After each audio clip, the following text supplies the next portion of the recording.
পুরীতে গিয়ে আমরা যে হোটেলে ছিলাম সেই হোটেলটার নাম হচ্ছে ভিক্টোরিয়া ক্লাব হাউস।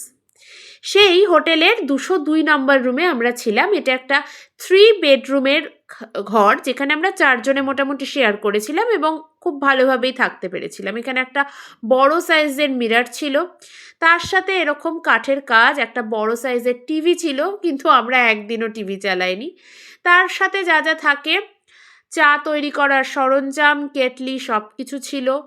একটা এয়ার পিউরিফায়ার ছিল, আর এখানে কাপড়ের চটিও দিয়ে দিয়েছিল, একটা বসার ভালো অ্যারেঞ্জমেন্ট ছিল। আর এখানে একটা ওয়ার্ড্রপ প্লাস একটা ছোট মিনি ফ্রিজ ছিল।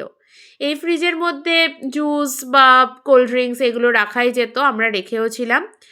এবং এরপর যেটা দেখার জিনিস সেটা হচ্ছে গিয়ে এই যে সমস্ত রকম, সাথে সাথেই আমাদের ঢোকার পরপরই সমস্ত নেসেসারি জিনিস ওনারা দিয়ে গেলেন। হোটেল সার্ভিস ভীষণ ভালো।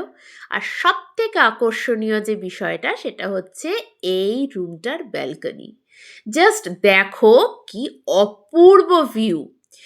একদম ব্যালকনিতে দাঁড়িয়েই হচ্ছে আমাদের সমুদ্র। অসাধারণ ভিউ, এখানে বসে বসে খাওয়া দাওয়া